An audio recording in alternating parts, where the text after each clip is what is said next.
Today, I want to talk about a company that may be familiar to many of you, a company that you might just dismiss as a boring business, but I want to ask you, is that actually the case? Today, I want to take a deeper dive into the great Dropbox and see what's going on inside the square walls of this seemingly forgotten stock.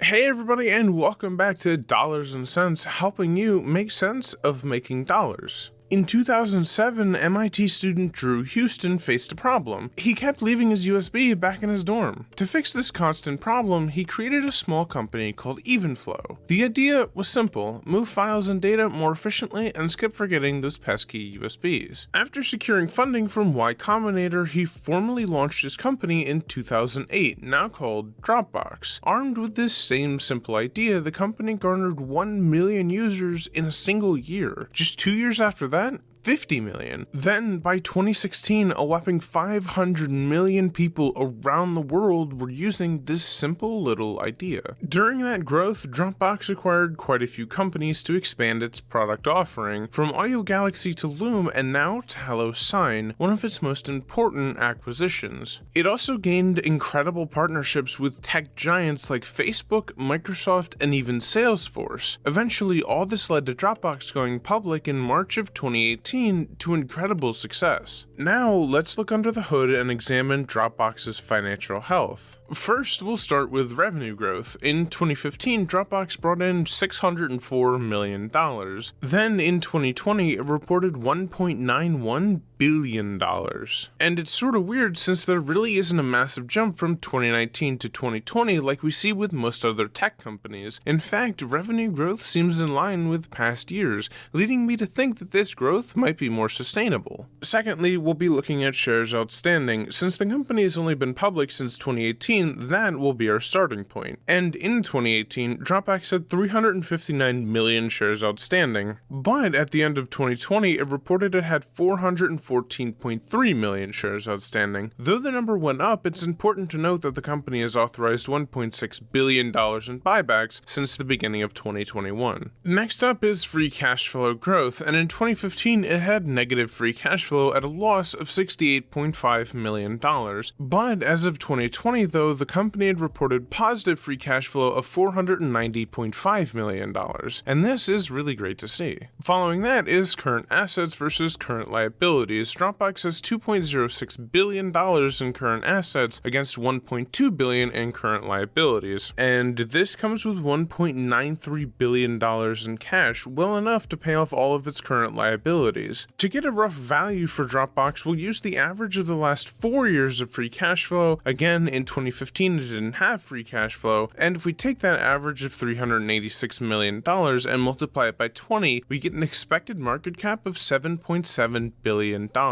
Right now, the company has a market cap of $10.5 billion, so a little overvalued, but somewhat expected with tech companies nowadays. And since the company has only been around since 2018, we can't get an accurate average of the return on invested capital over the last 5 years. So for now, we'll settle for its current ROIC, which stands at 33.9%, well above our 9% goal. And to cap it all off, Dropbox doesn't pay anything in dividends. Well, at least not right now. With that said, it seems the company is in extremely good shape when it comes to money and finances overall. Between having enough cash to pay off all of its debts, its high ROIC, and its beginning to buy back shares, Dropbox is starting off strong. So let's look into Dropbox more closely as a potential investment. Dropbox seems to have been forgotten by many investors with the march higher of tech stocks over the last 2 years, and I think this may prove to be a good thing for investors looking for a boring, consistently growing company. But really, there's a lot of really interesting things going on here. One of the company's goals is to create and provide a service that customers can seamlessly integrate into any type of work, whether that's the individual needs to exchange files or even a central hub for businesses and their data. And this goal varies from its competitors for sure. While Dropbox certainly owns a large part of the market, it can't ever truly compete with many of its competitors like Amazon AWS or Google OneDrive. But I think that's actually by design. And I think the best way to to explain this is with a backpack. Take for instance a company like Apple. First, it wants to sell you the backpack, then it wants to get you into the company's ecosystem of products. From there, it can sell you everything else that you would need for the backpack: the tent, the flashlight, the shovel, etc. On the other hand, Dropbox doesn't necessarily want to do that. What Dropbox wants to do is it wants to be a part of the backpack, allowing you to own tools from other companies and still maintain the integration of all of it. Really, Dropbox's main market is the individual, not this can't live without tech like Amazon and Apple utilize to keep its users wholly dependent on them and their products. Dropbox has spent years developing a product that both looks clean in design and is still easy to use by less than tech-savvy individuals, and those users are certainly embracing it. In 2018, Dropbox reported approximately 500 million users. As of the last year, 2020, the company reported about 700 million users, equating to an impressive user growth rate. Yet, this isn't necessarily driven by the lockdowns of last year either. In 2019 alone, the company reported 600 million users. Essentially, what that means is that even though these numbers are simply estimates, Dropbox has an impressive user growth story nonetheless. Another important stat that the company has improved on is its ability to convert non-paying customers to paying customers. In 2015, Dropbox reported 6.5 million paying users. This has since over doubled to 15.5 million paying users. In recent years, this has been slowing growth though, from 2018 to the present seeing an increase of only 17% in new paying customers. This isn't necessarily a bad thing, however, given Dropbox's traditionally slower growth overall. Just like user growth, Dropbox reports slow but steady growth in ARPU, or average revenue per user, also known as the holy grail of today's tech industry. Since 2016, the company's ARPU has grown around 16% per year. Personally, I think this is great. It's a slow-growing company that is firmly grounded in its niche. And on top of all of that, Dropbox is still founder-led. Drew Houston still runs the company as CEO, and actually, as a fun fact, in 2009, Houston was flown to the Apple headquarters by Steve Jobs. Yes, the legendary Steve Jobs. At the meeting, Jobs pitched an offer to buy Dropbox, which was still a fairly young company at this point. Houston said no, the company is not for sale. Even though that was 2009, a long time ago, it still gives me confidence that Dropbox is run by someone who's passionate about his work, someone who can say no to the titanic Steve Jobs, Apple, and all their wealth and power. Overall, I think Dropbox is excellent at what it does. It offers a niche product that serves a very specific purpose. Its software allows individuals and smaller companies to share and store files for a reasonable price. I honestly believe the slow growth rates of the company reflect that mission. They point to a potentially attractive company for investors desiring a boring company whose business is bolstered by the sweeping move to the internet. But a word of warning to those same investors, there are some things you need to consider before pouncing on this company. You can think of Dropbox as a castle. Most castles had moats. Dropbox has no moat. In business terms, a moat is a company's advantage over its rivals in its field. You can say almost a sort of defense. It refers to how easily a competitor can take customers away, and I believe this lack of a moat weakens the company. Worst yet, the lack of a moat is seemingly by design. While this mission can certainly be admirable, it's a significant disadvantage in this age of innovative, disruptive technology. With so many companies vying to completely change how we do things or hook customers into product loops, this desire to peacefully coexist can negatively impact Dropbox. And I think this is one of the contributing factors as to why it's valued so low. We can see this impact as a metric called customer churn, or the rate at which a company loses customers to its competitors. This aspect was notably missing from Dropbox's latest earnings call, and I get why. I don't blame them for avoiding the topic, especially because it raises questions of how high that number might be. Yet really, I don't think the lack of moat or the customer churn is the biggest issues that Dropbox faces. No, there's one that's even more massive: the invasion of big tech companies. While it is true that Dropbox handles its niche and individuals market very well, there are some big tech giants forcing its way into these areas. Granted, most big tech fiercely compete for large business customers and the profitability associated with them. It wouldn't take much for one of these major competitors to swoop in and sweep away customers from Dropbox. Its product lacks stickiness. Given that the company doesn't strive for this stickiness, it would be really easy for a disruptor to disrupt this former disruptor. And that is probably why Dropbox has started making so many acquisitions. Apparently, even though we don't know the rate of customer churn, the company wants lower churn or higher retention rates. Perhaps that's why it bought DocSend and HelloSign. DocSend is a platform designated mostly for businesses, allowing users to have an added layer of security for sending documents and view analytics for those digital transactions. On the other hand, HelloSign is a lot like DocuSign. It's a company that allows you to add a legally binding signature to any digital document. I really want to believe these acquisitions are a step in the right direction, but I'm just not sure. I think Dropbox has some tough challenges ahead. Plus, the seeming decline in popularity certainly isn't helping. While I love this company and it makes a phenomenal product, I also think it faces some tremendous mountains to overcome if it wants to stay ahead. So the question is, am I buying Dropbox? The answer?